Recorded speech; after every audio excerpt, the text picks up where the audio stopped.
Congressman, do you have time for one quick question? Fox News 2.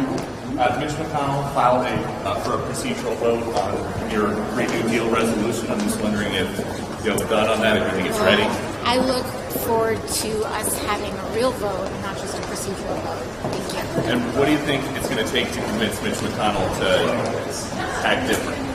I don't know. I wish that he would also prioritize HR 1, which actually reinstates voting rights and helps get money out of politics. But he doesn't seem to be interested in improving our democracy. He seems more interested in running procedural votes. And then, if you have time for one more, the AFL-CIO sent you and Senator Markey a letter that said that they consider some of the provisions in the Green New Deal a threat to their workers.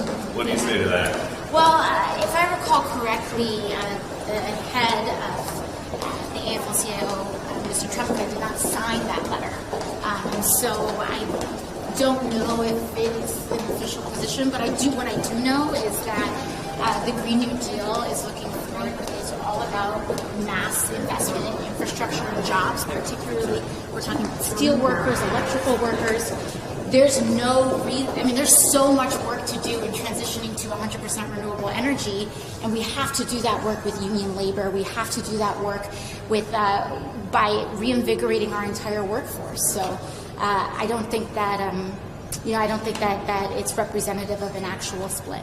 And is it too early for us to ask what you think about the 2020 Democrats who are talking about the Green New Deal? But just everybody gets asked about the Green New Deal. Well, so. I mean, it's a winning issue. We're talking about 67% of Iowa voters in the caucus support the Green New Deal, and now 91% would prefer a candidate that's talking about it. So clearly, it's a jobs plan, it's a community turnaround plan. We're talking about putting tons of money and investment, and not just throwing it away in useless infrastructure, but in getting us to cheaper energy and to, in really reinvigorating our economy in a real way in rural areas and in urban areas. All right, thanks. Have a nice recess.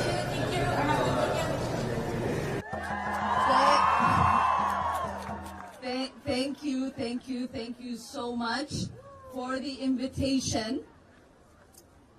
Thank you to all the organizers. And thanks to all the youth that have decided to show up today for their future.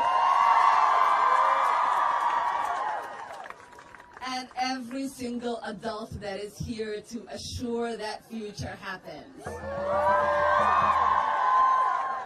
I am here because I believe that people across this country and across the world deserve clean air and clean water. I am here because I believe we face the greatest threat of humanity has ever faced, and that is climate change. I am here because I know that my son and my daughters will bear the burden of this crisis. I'm here because we must not let the current administration's prioritize corporate interests over the health of all of our communities. Yes, we are at a dark moment in our history, but we are the light that can bring change. As lawmakers in one of the wealthiest countries in the world, we must acknowledge our ability to that we are responsible for nearly third of the excess of carbon dioxide in the atmosphere today, and thus we must bear responsibility for climate change than any other country in the world. I'm here because I ran on a bold platform to solve this crisis. And that was called the Green New Deal. The Green New Deal will create millions of jobs for workers in both rural communities and low-income communities.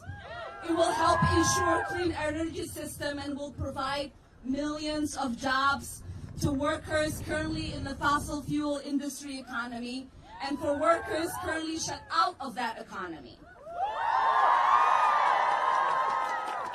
It is our responsibility to invest directly in areas that have been harmed by environmental racism. The United States should be offering protections and support for refugees who are impacted by climate.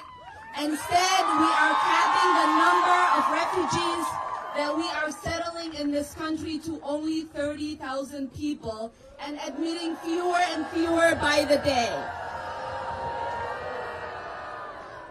We need to invest in clean energy future that puts us on a path to 100% renewable energy.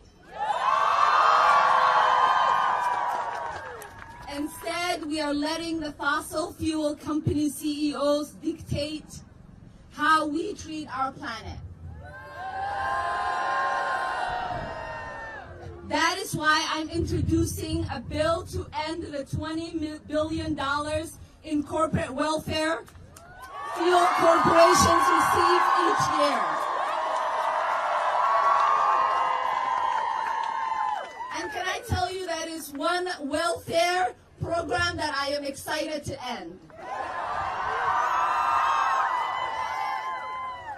And seriously, $20 billion is exactly the amount it will take to eradicate homelessness in this country, but we are using it to fund the fossil fuel industry. That is not right.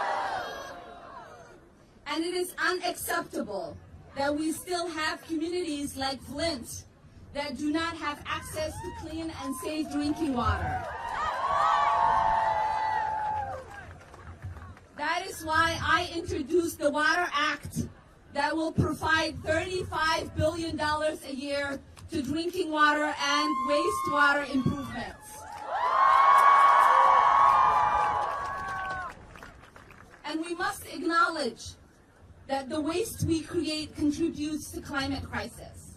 That's why I'm introducing a zero waste bill, which will invest in local solutions to move us to zero waste future.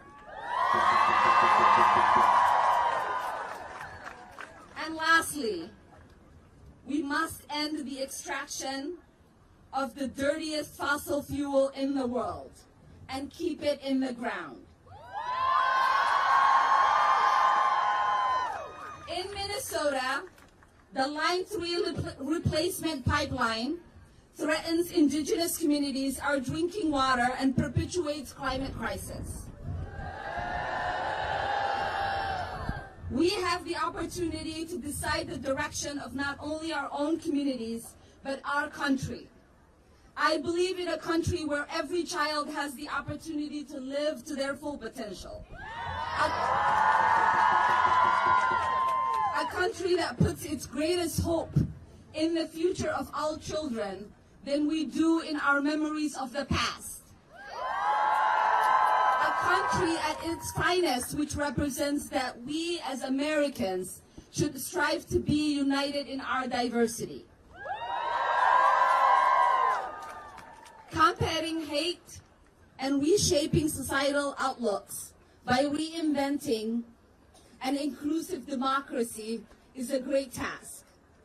And we should consider ourselves fortunate to be in positions of influence where we can make a difference. And to those who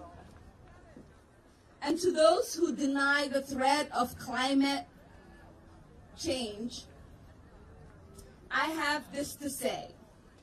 They are not my words, they're words that I borrowed from one of my greatest inspirations. She says, "You are not messing with politics, you're messing with lives. You're messing with futures. The young people of America, the young people of the world don't want you to be playing with their lives." And they are not going to just sit down and listen. They are going to be in your face and they're going to tell you the direction they want their future to take.